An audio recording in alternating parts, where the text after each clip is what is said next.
I never believed in Bigfoot until our drone captured 4K footage of something that made 3 separate DNA labs question everything they know about human evolution. The hair samples came back 95% human, but with genetic markers that don't exist in any documented species. What started as a routine forest survey turned into the most terrifying discovery of my life when I realized these creatures weren't just watching us. They were changing us. But here's what's keeping me awake at night. If Bigfoot has been studying humans for decades, what exactly have they learned about us that we don't know about ourselves? The August heat pressed against my skin as our drone lifted above the forest canopy. I wiped sweat from my forehead and checked the camera feed one more time. This was supposed to be just another wildlife survey in the remote mountains of Northern California. Nothing special, nothing that would change everything I thought I knew about the world. Marcus pointed to something in the dirt near the creek bed. I walked over and felt my stomach drop. There in the soft mud was a footprint unlike anything I had ever seen. I pulled out my measuring tape with shaking hands. 18 inches long, nearly 7 inches wide. The toes were clearly defined, but the stride pattern made no sense at all. I called Dr. Sarah Chen, our primate expert. She flew up from UC Berkeley the next day and spent hours studying the tracks. Her face grew more confused with each measurement. She kept shaking her head and muttering under her breath. Known primates simply could not walk this way. The gait was all wrong. The foot structure was impossible. 3 days later, we found hair samples caught on a low branch about 8 feet off the ground. Long, coarse strands that felt almost human, but not quite right. I sent samples to 3 different labs without telling them what we suspected. The phone calls that came back made my hands tremble. All 3 labs said the same impossible thing. The DNA was 95% human, but the other 5% contained genetic markers that existed nowhere in any database on Earth. The forest itself seemed to be trying to tell us something. Broken branches hung at exactly 8 feet high all through the area. Rocks were arranged in complex patterns that looked almost like symbols. No wind or natural process could have created these formations. Something with intelligence and purpose had been here. Our expensive motion cameras kept failing at night.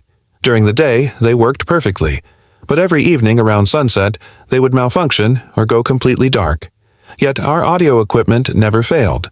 It captured sounds that made the hair on my arms stand up, deep whooping calls that echoed through the trees, guttural vocalizations that sounded almost like language but belonged to no animal we knew. The headaches started after I found that first clear footprint, sharp pains that felt like someone was driving nails into my skull. I went to 3 different doctors. They ran every test they could think of. Brain scans, blood work, eye exams. Everything came back normal, but the pain got worse every time I got close to promising evidence. It was like something was trying to keep me away from the truth. Standing there in the forest with my head pounding and impossible DNA results in my pocket, I realized we had stumbled onto something that would shatter everything science thought it knew about human evolution. Something was happening to me in ways I could not explain. 3 weeks into our investigation, I started feeling movement in the forest before I could see or hear anything. A tingling sensation would crawl up my spine and I would turn toward empty trees. Seconds later, a deer would step out from exactly that spot. My team thought I was getting jumpy from all the stress, but it happened 12 times in 5 days. I was right every single time. My hearing changed, too.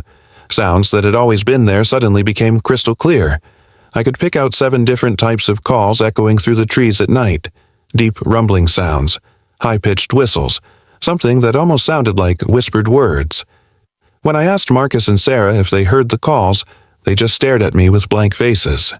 To them, the forest was silent. Marcus was changing as well, though he would never admit it. Our skeptical biologist who had laughed at the footprint evidence started doing something strange. Every morning, I would find small piles of food at the edge of our campsite, berries arranged in neat circles, pieces of dried meat placed on flat stones. When I asked Marcus about it, he looked genuinely confused. He had no memory of leaving the offerings. My body was adapting to the forest in impossible ways. The temperature dropped to 38 degrees one night, but I felt perfectly comfortable in just my t-shirt. Sarah and Marcus were bundled up in heavy sleeping bags, teeth chattering. I should have been hypothermic. Instead, my skin felt warm and relaxed. My body temperature had somehow matched the cold mountain air. The forest was speaking to me in a language I was starting to understand. Bent branches pointed toward hidden paths. Scratches on tree bark marked boundaries I could feel but not explain. Rock piles showed safe places to rest. What looked like random wilderness to my team looked like a detailed map to me. Every tree and stone had meaning. I was learning to read signs that had always been there. Sarah noticed my changes first. She pulled me aside after I correctly predicted the location of a mountain lion before our cameras spotted it. Her eyes were wide with worry and something that looked like fear. She asked how I was doing these things. I told her I did not know. The truth was scarier than anything we had found in those 18-inch footprints. My reflection in the stream looked different.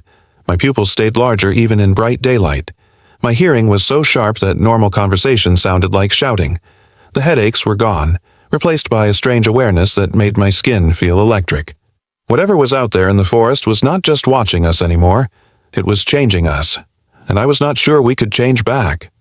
The truth hit me like a lightning bolt on our 28th day in the forest. These creatures were not hiding from us out of fear or shyness. They were testing us.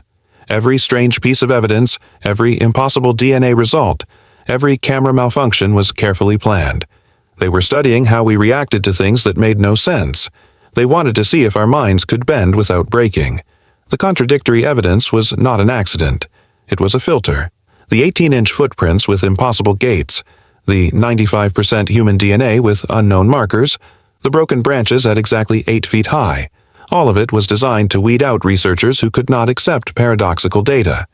Only people with flexible minds would keep going when the evidence made no logical sense. The rigid thinkers would give up and leave, but people like us would stay and dig deeper. My body was changing faster now. I could see heat signatures around living things without any equipment.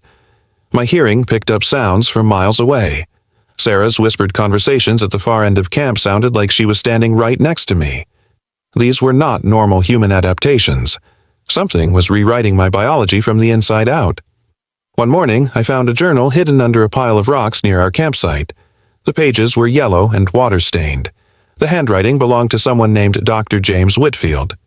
His team had been here in 1987.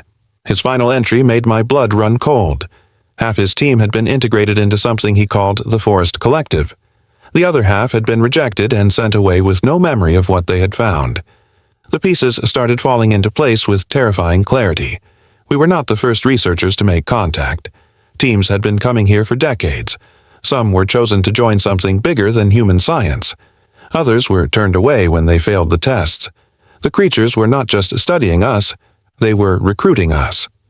The final revelation came when I realized what these beings actually were. They were not a missing link between humans and apes. They were not some primitive ancestor that evolution had left behind. They were a parallel branch of human development that had taken a completely different path millions of years ago. While our ancestors developed tools and cities and technology, their ancestors had developed different cognitive abilities, enhanced senses, deeper connections to natural environments, ways of thinking that could process contradictory information without breaking. Standing there with Dr. Whitfield's journal in my hands and my transformed senses buzzing with new awareness, I understood that I was facing a choice. I could become something more than human, or I could be sent back to my old life with no memory of any of this. The creatures were waiting for my decision. The contact happened at 3:47 in the morning on our 31st day. I was lying in my tent when every cell in my body suddenly felt electric. A presence was approaching through the trees, not walking, moving in a way that made no sound but sent vibrations through the ground that I could feel in my bones. I stepped outside and saw it standing at the edge of our campsite, 9 feet tall with shoulders broader than any human. Its eyes reflected the moonlight like mirrors, but there was intelligence there that made my breath catch. This was not an animal. This was something that had been watching us, testing us, changing us from the very first day we arrived. It did not speak with words. Instead, images flooded my mind like a movie playing at super speed. I saw the history of its people stretching back millions of years. While my ancestors were learning to make fire and stone tools, these beings were developing abilities that seemed like magic. They could sense the thoughts of other living things. They could change their body temperature at will. They could see energy patterns that humans called auras. The creature showed me what integration meant. My enhanced senses were just the beginning. If I chose to stay, my body would continue changing until I could survive in any environment on Earth. My mind would expand to process information in ways that current humans could not imagine. I would become part of a collective consciousness that spanned continents. But I would also leave behind everything I had ever known about being human. The rejection process was different, but equally permanent. Those who were sent away had their memories carefully edited. They would return to their normal lives with no knowledge of what they had discovered. Their enhanced abilities would fade within weeks. They would never remember the footprints, the DNA results, or the beings that had tested them. It would be like this trip had never happened. Standing there in the moonlight with this impossible creature reading my thoughts, I realized that my choice would determine not just my own future, but the future of human contact with these beings. If I stayed, I would become a bridge between two species. If I left, the opportunity might not come again for decades. The creature extended one massive hand toward me. Its palm was warm and covered with fine hair that felt almost human. In that touch, I felt the collective consciousness of its entire species. Thousands of minds linked together across vast distances. Ancient wisdom flowing like rivers of light. The promise of abilities beyond anything science thought possible. My team was still sleeping peacefully in their tents, unaware that I was about to make the most important decision in human history. The creature's eyes never left mine as it waited for my answer.